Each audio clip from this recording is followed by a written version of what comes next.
Hello everyone, welcome back to All About the Bash here on the I Decided Dice podcast channel. This is going to be our first proper episode in the Inquisitor Kill Team Warband build. Please go back and have a look at episode 0 that we put together.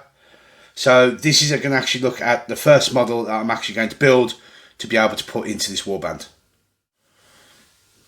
Now, I thought to myself about which model I'd do first, and if we go back to the inspiration behind the build, the John Blanche Inquisitor sketchbook, you see in a lot of the images, and indeed on its own page, that you see a lot of these Servo Skulls flying around. So what I thought I'd do first is basically, because we're using that as our inspiration, we'll do one of those for our kill team. Now, Servo Skulls themselves are quite small. A lot of kits do come nowadays with Servo Skulls in that you can add attachments to various figures, but I wanted to make something a bit more meaty, a bit bigger. So I'm going to go and basing this on a gun drone for the Tau Kill team. I'm going to do myself a more combat orientated Servo Skull. Now, obviously, all you need to start off is a skull. Here we've got one from pretty much everyone I know who does any kind of kit bashing or scratch building videos, YouTube, whether they just do it for their own hobby, has a multitude of these lying around. These are from the Games Workshop Skulls box, and to be quite honest, the amount of kits you see these on is unbelievable. But the problem is, with the skull as it is, it's too small for what I wanted to do. Now, I've got some more bits together. So the first one is, I believe, a back piece off a Chaos Space Marine. This is going to be part of the mechanical build for our Servo Skull. And to be quite honest, the human size skull didn't really fit on it. So what I'm going to go for, one of these Gene Stealer skulls instead. Because as you can see from the image, the actual skulls in the John Blanche artwork are quite elongated as well. So I think this fits more with the aesthetic. Now, because you don't want to see me cutting and filing the way and getting the Dremel out to cut the back off a skull, and in the great Blue Peter tradition, here's one I prepared earlier. So basically what I've done is taken the back end off the skull, and what we're going to do, we're just going to glue this together to this part from the Chaos Space Marine set. So here I've glued on, and you can see it's starting to look a bit more mechanical, a bit more drone-like straight away. I've just dumped it on cork with a piece of wire just to keep it up off the mat, because I just want the glue to dry in place. But now we're going to actually move on to what's going to be the main part of this video.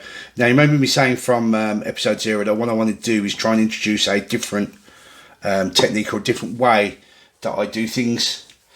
So we're going to have a look at making mechanical tentacles. Now, we could go to our local hobby shop, hardware shop, and get some of this craft wire. So I picked this up from my local hardware shop a few days ago, just because I wanted to have a look at it. And it's 6mm silver plated wire. Cost you about a couple of quid for this roll, and you're probably going to be more than anything you need for this. But obviously, if you want to do bigger tentacles and different size of these mechanical tentacles, you're going to have different pieces of craft wire and different gauges. So let's do it with the cheaper option. So the main part of the tentacle is going to be made up using this stuff. Now, this stuff is garden wire, available again from all good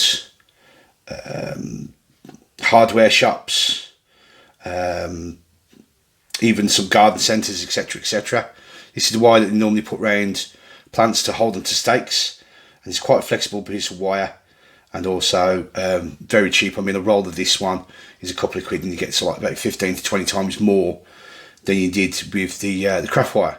So I'm going to show you how I go about making a tentacle using this wire, but for the actual servitor, the tentacles are going to be of a smaller gauge, but the principle is exactly the same. Now, what we have to do with this, and what you have to be aware of, is you need some kind of core for the tentacle itself. So you want the core not to be rigid. So here I've just chosen another piece of electrical cable, 1.5mm electrical cable, to act as the core inside my tentacle, and hopefully I'll be able to get to show you what the problem would be if you didn't put one of these cores in. So it's quite simple. You just get the garden wire and you just start wrapping it around the core piece. You'll see that once it starts, it will start to go quite organically by itself, and be able to wrap around the core that you're using.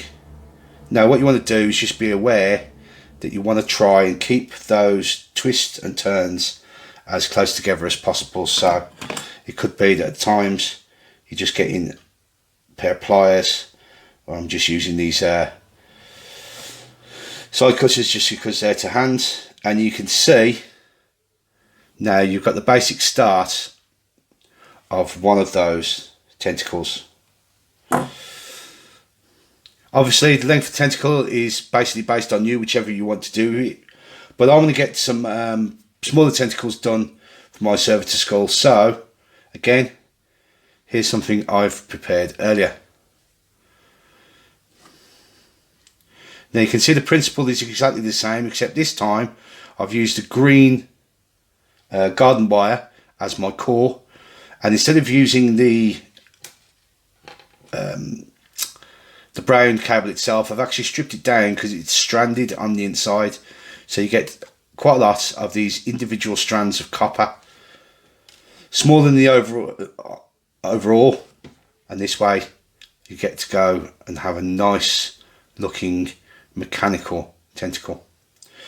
Now obviously you want to finish these ends off somehow.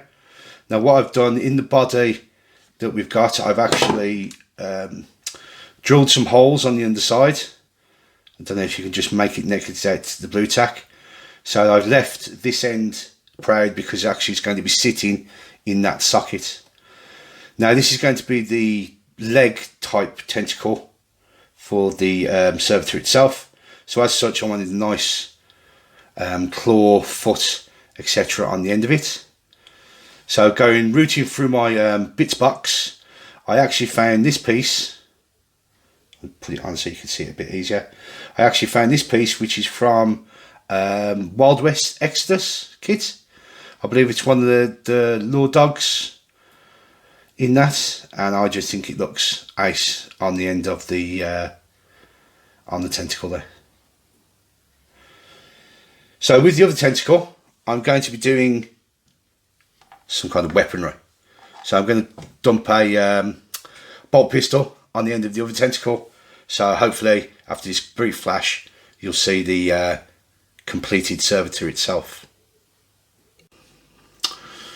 So just whilst everything's drying for a second onto the base, before I show you, I wanted to go back to this thing about the core in the coil of wire yourself. Now although I've only started this off just to show you how to do it, the core is a very important part of these tentacles, because here itself is another coil that I've made by wrapping it round the core.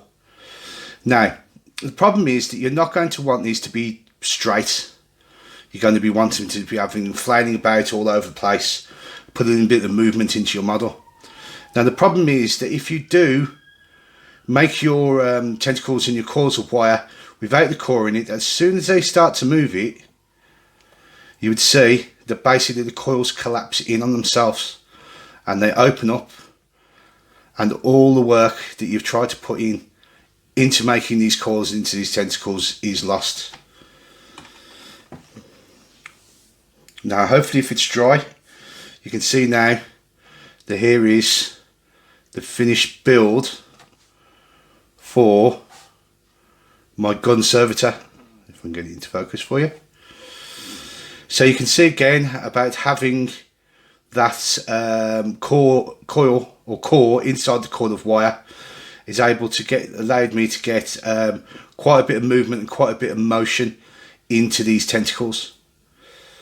Now, these tentacles follow the same principles whether you're doing ones for small little models like this, or whether you want to do ones for great big ones, like maybe you want to put one on a Titan or something like that.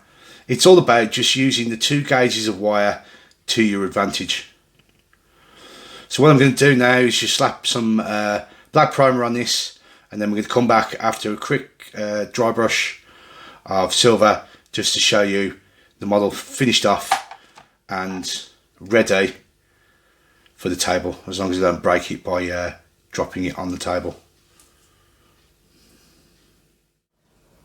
So here with nice easy, just base of any black paint you have, and then a dry brush of silver.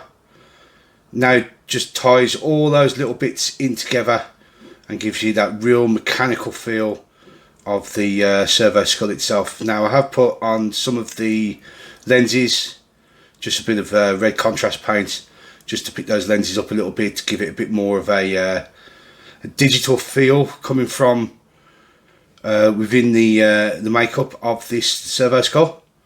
So hopefully guys, it's given you a couple of ideas, and hopefully you'll try it this way to make your own tentacles for whatever models you see fit to put together. So thanks very much for watching, and I hope to see you on the next one.